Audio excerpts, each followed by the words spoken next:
Suami gue dan ayahnya sekarang lagi pergi untuk mencari asisten rumah tangga. Selama ini, ibu mertua gue mengerjakan semuanya sendiri. Jadi, di saat beliau meninggal, urusan rumah sedikit terbengkalai. Setelah selesai membereskan rumah dibantu dengan sanak saudara suami gue yang masih ada, akhirnya gue memilih untuk masuk ke dalam kamar buat melihat album-album masa kecil milik dia yang lain. Di saat gue sedang mencari, gue menemukan buku hitam legend milik dia yang tidak pernah gue lihat lagi setelah kami menikah di antara tumpukan buku koleksinya. Dengan hati-hati, gue mengambil buku itu dan membukanya dengan perasaan tidak menentu. Halaman awal tidak ada yang berarti selain profil milik Pak Arya, nomor telepon dan juga email. Biodata yang mungkin memudahkan orang untuk mengembalikan buku ini jika buku ini hilang. Halaman berikutnya, gue menemukan tulisan 100 mimpi miliknya yang sebagian besar sudah tercoret dengan tinta merah. Gue melihat tulisan-tulisan yang bertuliskan tinta merah itu, seperti lulus dengan prestasi cum laude, melanjutkan S2, menikah, dan lain-lainnya. Gue menyimpulkan jika ini adalah impiannya yang sudah tercapai. Ada beberapa poin yang belum dicoret oleh tinta merah, yaitu melanjutkan studi S3 di luar negeri, membahagiakan orang tua, serta memiliki 3 orang anak laki-laki dan 2 anak perempuan. Gue tersedak ludah gue sendiri begitu melihat poin itu. Pak Arya yang kaku kayak gitu dengan anak yang banyak bukanlah kombinasi yang baik menurut gue. Dan poin untuk membahagiakan orang tuanya yang belum tercoret membuat gue merasa miris. Bukankah dia udah melakukan semua yang diperintahkan orang tuanya? Bahkan dia sama sekali gak menolak perjodohan di antara kami karena menuruti perintah mereka. Apakah menurut dia itu bukan termasuk membahagiakan orang tua?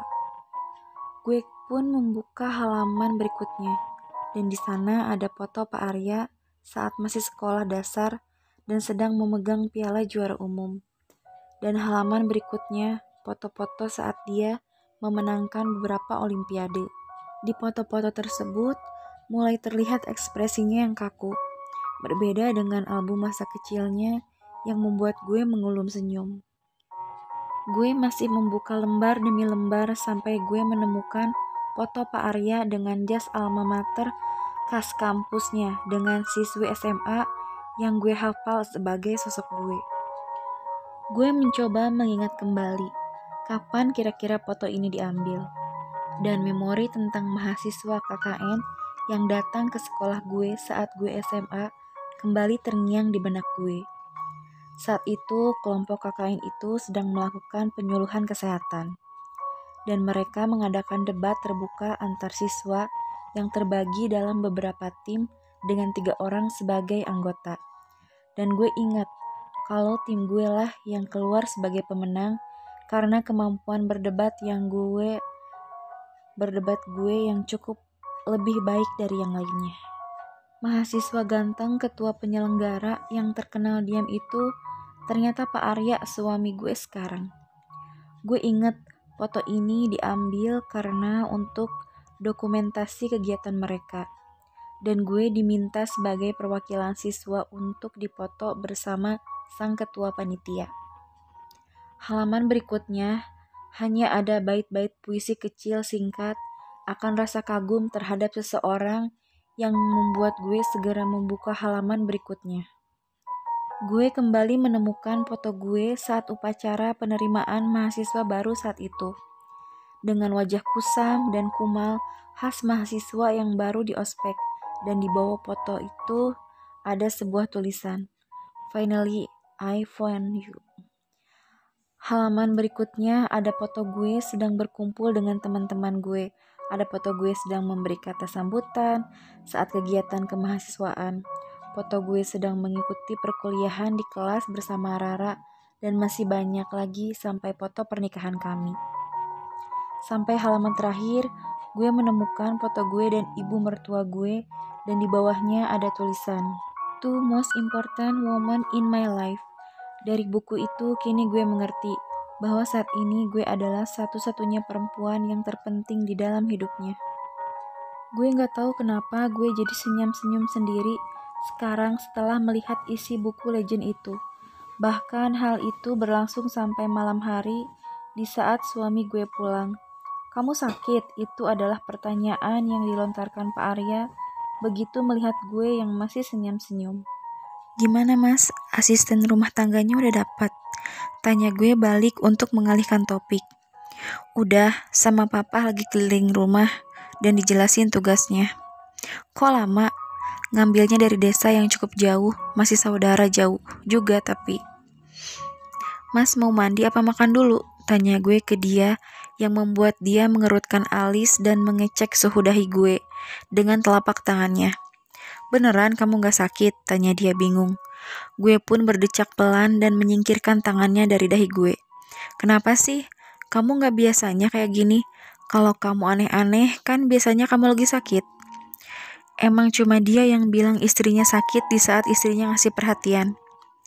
"Mas, di kampus kan udah pada tahu, jadi gimana?" Tanya gue bingung.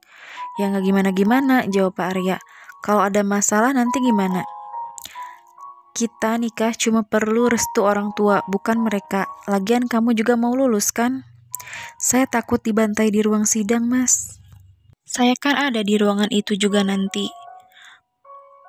"Mas, kalau sidangin mahasiswa jangan galak-galak dong." "Saya nggak galak kalau saat sidang." "Iya, tapi teoritis sama nyiksanya," kata gue jujur yang membuat Pak Arya mengulum senyuman. "Itu kan untuk kebaikan kalian juga," kata Pak Arya yang membuat gue menatapnya dengan malas. "Dosen itu selalu benar dan suami itu berkuasa. Kalau dosen sekaligus suami ya begini, gue serba salah." "Perasaan tadi muka kamu sumringah," kata Pak Arya sambil membawa gue ke pelukannya di kasur. Semenjak ibu mertua gue pergi, dia mulai sedikit lebih menunjukkan sisi manjanya ke gue. "Mas, ngasih nilai semester kemarin objektif apa subjektif?" Tanya gue yang membuat dia sedikit melonggarkan pelukannya dan menatap gue dengan heran. "Objektif," jawab dia yang membuat mata gue memincing curiga. "Mas bohong kan?" "Serius, nilai tugas kamu tuh gak ada, makanya kasih nilai kamu segitu." "Saya kan ngumpulinnya sama Rara, masa gak ada sih?" "Mas cuma mau modus-modus kan?" Tanya gue curiga. "Modus apa? Gak usah pura-pura gak ngerti," kata gue sedikit kesal. "Saya beneran gak paham." "Kapan Mas tahu dijodohin sama saya?" "Pertengahan semester kemarin." "Tuh kan, Mas pasti sengaja deh." "Sengaja apa?" "Cari perhatian saya. Ayo ngaku aja, saya udah lihat semua isi buku hitam kesayangan Mas," kata gue yang membuat Pak Arya mengkaku tiba-tiba. "Kamu lihat?" tanya Pak Arya yang membuat gue membeku. Gue merutuki mulut gue yang gak bisa dikontrol ini. "Saya nemu pas bersih-bersih tadi," kata gue sambil nyengir, gugup dan menggaruk rambut gue dengan salah tingkah. Pak Arya pun terlihat salah tingkah sekarang. Kupingnya memerah dan mukanya mengeluarkan ekspresi aneh, terkesan malu-malu yang belum pernah gue lihat sebelumnya. "Mas ternyata stalker ya? Dan kamu ternyata gak inget sama sekali tentang saya," balas Pak Arya. "Itu 6 tahun yang lalu, di saat saya masih kelas 2 SMA. Ya, saya mana ingat. Mas juga gak pernah ngomong sama saya. Dasar gak peka, dasar kaku." Ledekan yang kami keluarkan membuat kami tertawa dengan spontan. "Mas, bisa gak lebih sedikit menunjukkan sisi Mas yang itu lebih sering?" tanya gue yang membuat wajah Pak Arya berubah menjadi